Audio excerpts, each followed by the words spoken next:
o verso 7. Veja que coisa interessante. Chegou, porém, o dia dos ázimos, em que importava sacrificar a Páscoa.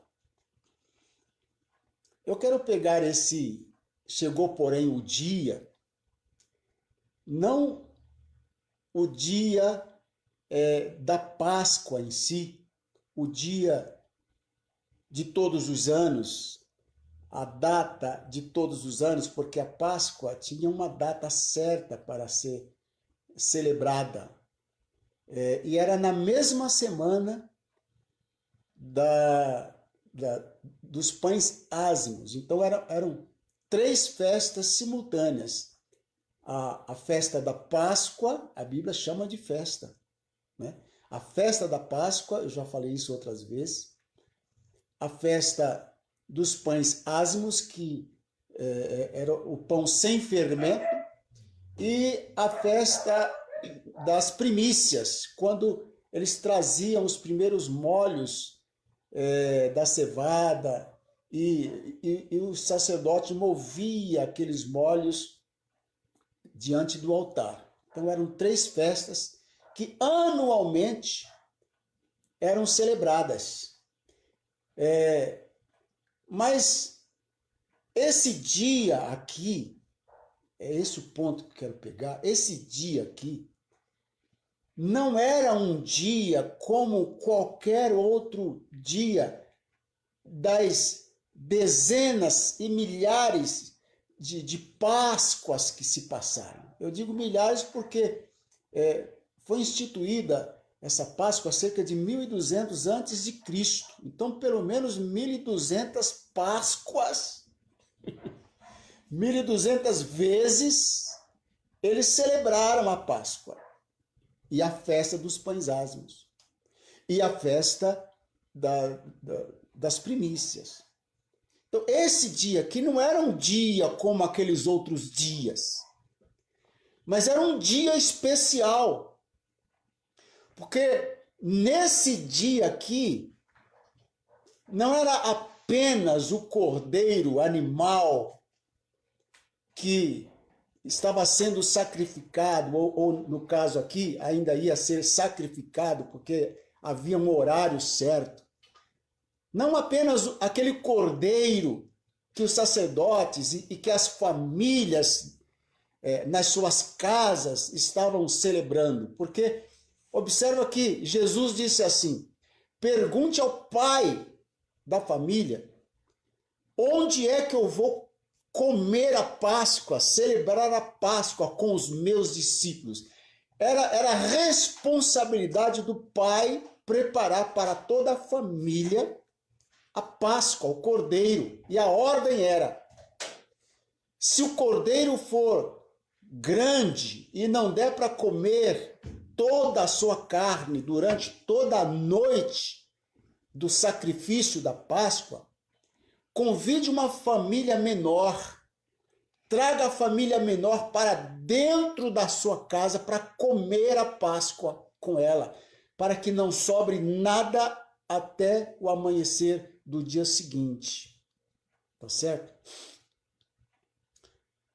Então, as famílias se reuniam nas suas casas. E aqui os discípulos encontraram uma casa mobilada, um lugar bonito, já preparado. E o dono da casa disse: olha, use essa parte aqui da casa. Eu imagino que o dono da casa estava reunido num outro canto, num outro local, deveria ser uma casa grande, com a sua família, porque a Bíblia não faz nenhuma menção se esse dono da casa participou com os discípulos. Mas o que mais se percebe é que Jesus comeu a Páscoa somente com seus discípulos. Eles mesmos prepararam a Páscoa. Sobretudo Pedro, pela descrição, a gente percebe que o apóstolo Pedro trabalhou bastante para arrumar a mesa, colocar sobre a mesa todos os ingredientes, todas as coisas necessárias para a Páscoa naquele dia. Era uma Páscoa especial. Jesus havia comido a Páscoa pelo menos uns 30 anos, umas 30 vezes. Aqui ele está com seus 33 anos de idade. Então imagino aqui, desde criança ele vai participando, comendo. É uma tradição de família, né? Mas aqui Jesus disse, esta Páscoa é diferente. Que Deus faça da nossa Páscoa hoje. Que Deus faça da nossa ceia hoje uma Páscoa diferente. Um momento sagrado, um momento especial. E Jesus disse, essa é a minha última. É a minha última. O ano que vem eu não vou estar mais com vocês aqui comendo essa Páscoa. Quantos queridos nossos que já partiram, e no mês passado estavam comendo a Páscoa conosco, agora não estão mais. Mas Jesus disse, vocês vão comer comigo no reino dos céus. Quando o reino dos céus chegar, nós nos assentaremos.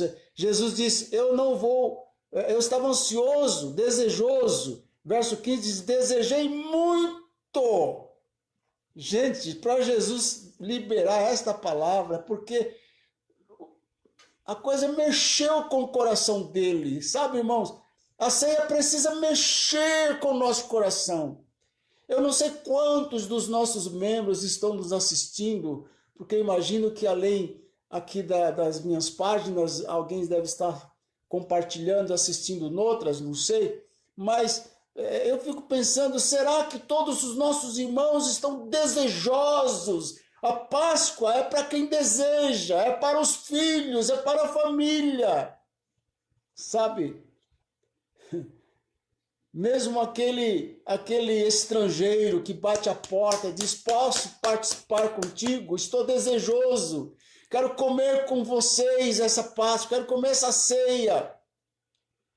E Jesus disse, eu desejei demais, desejei muito comer esta Páscoa antes que padeça, porque vos digo que não a comerei mais, até que ela se cumpra no reino de Deus. E eu imagino que Jesus aproveitou o máximo, ele desfrutou o máximo dessa Páscoa, dessa ceia, mesmo com o coração triste, abatido. Foi ali que ele ingeriu, tomou sobre si as nossas doenças, nossas dores, quando ele bebe o cálice. Os discípulos beberam o cálice da redenção, como ele mesmo disse aqui, para redenção. Ele disse assim, esse cálice é o Novo Testamento, meu sangue, que é derramado por vós. Mas ele bebeu o cálice do nosso pecado, da amargura, das doenças, da tristeza, da angústia. Jesus levantou-se dali angustiado. Jesus levantou-se dali cheio dos nossos pecados, carregando sobre si as nossas dores. Foi tão intenso esse peso, esse fardo, foi tão intenso que a Bíblia diz que o seu suor se transformou em gotas de sangue. Foi tão terrível que num determinado momento, poucas horas depois dele ter ingerido esse cálice, ele clama ao Pai e diz, Pai, se possível,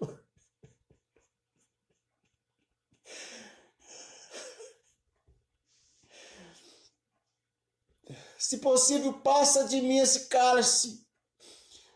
Contudo, não seja feita a minha vontade, mas a tua vontade.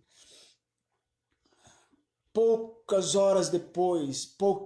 horas depois, eu calculo aí umas 2, no máximo 3 horas depois, ele estava angustiado lá no Getsemane, sendo prensado, moído pelas nossas transgressões.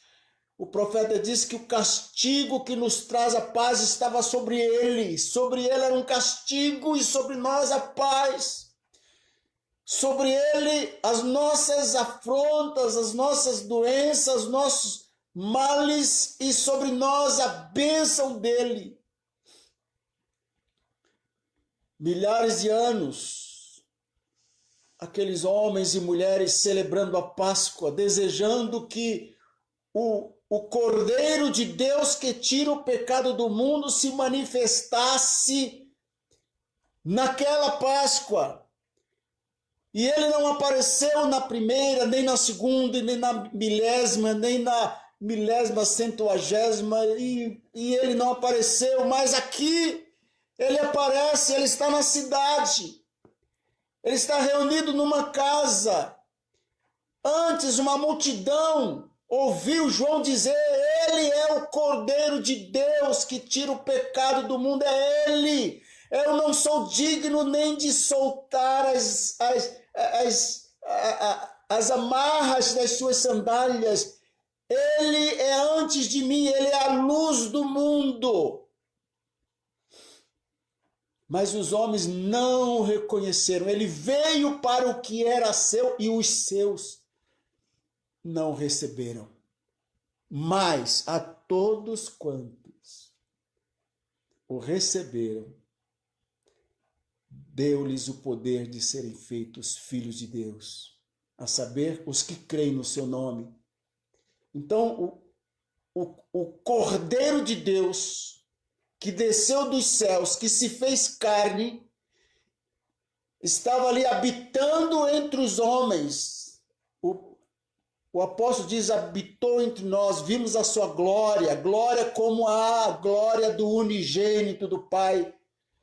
Mas quem deveria ver, não viu.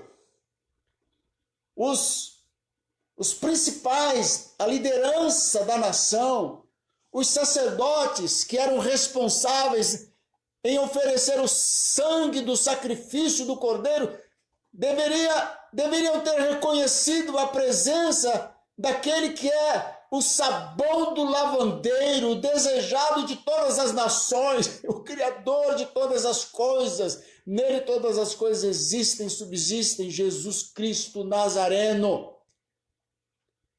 Mas não o reconheceram, não perceberam. Isso é o pior que acontece conosco, é quando nós não percebemos a manifestação, muitas vezes visível da presença de Deus. Milhões de pessoas no tempo de Noé não perceberam até que veio o dilúvio e inundou a todos. Deus estava na boca de Noé, dizendo: este mundo será destruído, todo ser vivente será destruído. Eles não perceberam. Deus deu as festas para que possamos ver nas festas a revelação de Deus para nós. O Cordeiro está sendo sacrificado e os homens não viram, olharam para ele, mas não viram, não reconheceram como o Cordeiro de Deus.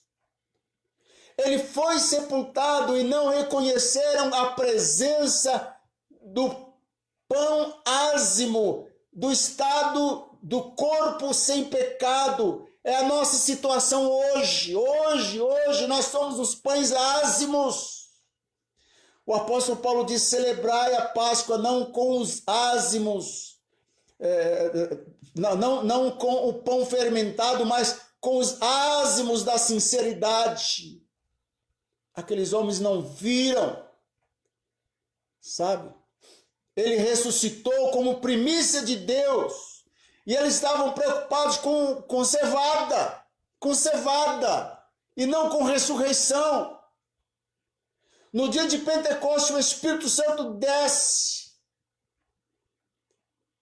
Eles estão preocupados em comer, beber e festejar. E eles não reconhecem, não identificam a presença descida do Espírito Santo que nos embriaga, que nos enche de esperança e sela a nossa salvação. O meu temor é que a igreja, boa parte da igreja, não perceba que Jesus levou a própria igreja. O meu temor é que muitas famílias continuem celebrando a ceia quando o cordeiro da ceia já levou quem deveria tomar há muito tempo.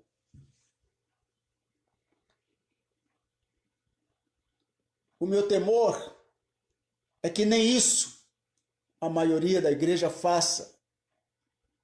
No dia de celebrar a ceia, não dão a mínima importância para esse ato tão maravilhoso. Quando você se torna membro de uma igreja, você se compromete em seguir os seus ensinamentos. E a nossa igreja ensina muito bem estas coisas. Temos uma boa doutrina da salvação, uma boa doutrina do perdão dos pecados, da ressurreição de Cristo, da volta de Cristo. Estamos muito bem estabelecidos nisso, graças a Deus. Não brinque com estas coisas, porque o Cordeiro está vendo. Ele está sentado à mesa conosco. Que essa ceia seja diferente de todas as outras. Seja muito diferente.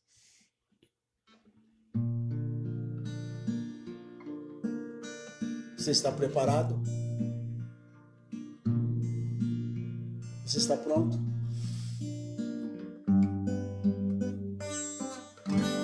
Você pensa que a cruz era uma brincadeira? Os criminosos mais violentos, deixa eu melhorar, os crimes mais hediondos eram o juízo sobre o criminoso era morte de cruz. E a lei já havia dito: maldito todo aquele que for pendurado no madeiro. O criminoso que era pendurado no madeiro, que era crucificado, era considerado um homem maldito. Foi assim que olharam para Jesus. A Bíblia diz que ele estava lá, pendurado entre dois ladrões. As pessoas nem ligavam para os ladrões, era comum para eles verem. Mas quanto a Jesus, diz a Bíblia que eles passavam, meneavam a cabeça e diziam: salvou a tantos, por que não salva a si mesmo?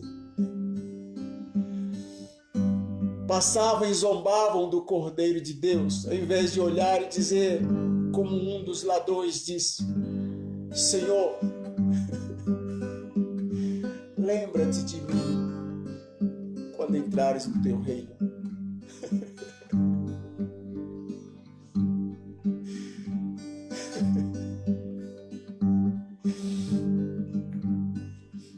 O de cruz se erigiu, dela o dia fugiu, como emblema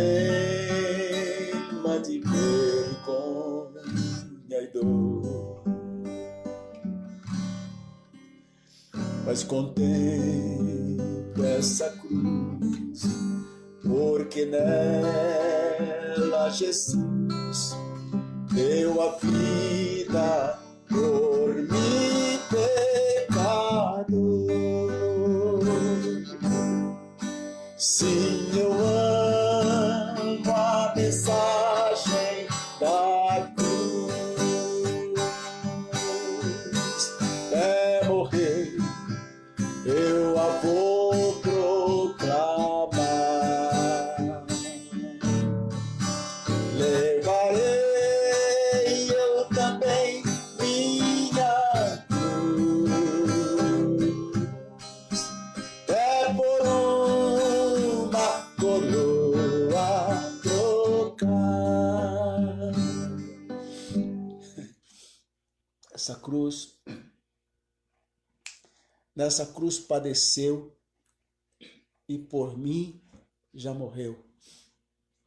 meu Jesus, para dar-me perdão. Hoje não precisamos mais matar um cabrito, matar um cordeiro, não precisamos mais trazer molhos de cevada ou de trigo para mover-se diante do altar, representando um corpo vivo. Não há mais necessidade de apresentar pães asmos, né? Porque a igreja, o corpo de Cristo, santo, glorioso, sem mácula, sem ruga, é esse pão asmo que foi purificado, foi sepultado. A Bíblia diz que se morremos em Cristo, ressuscitamos com Ele e estamos assentados nos lugares celestiais. Mas Jesus deixou uma ordem: aquele que não comer a minha carne e não beber o meu sangue, não tem parte comigo. É por isso que o pai de família precisa preparar o ambiente, precisa preparar a sala, precisa preparar o momento, precisa planejar, marcar data, sabe? Ver as coisas antes, preparar o pão, preparar o cordeiro.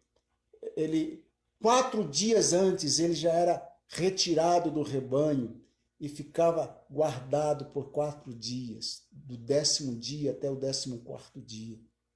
E no 4º dia, aquele cordeiro que fora separado dos outros rebanhos, significa santificado. Esse cordeiro está santificado para ser oferecido ao Senhor.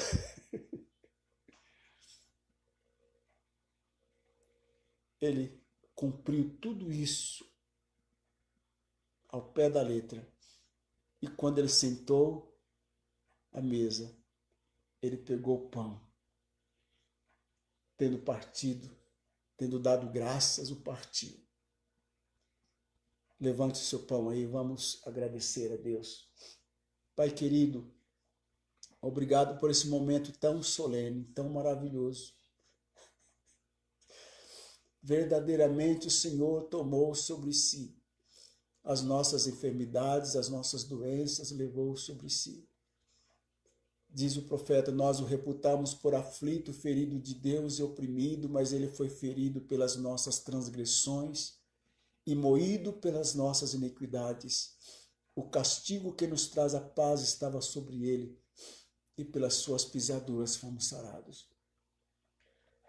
Nós consagramos esse pão, que representa, simboliza o corpo do nosso Mestre, e vamos comê-lo em memória do Senhor. Vamos comer em memória do Senhor. Você aí e nós aqui.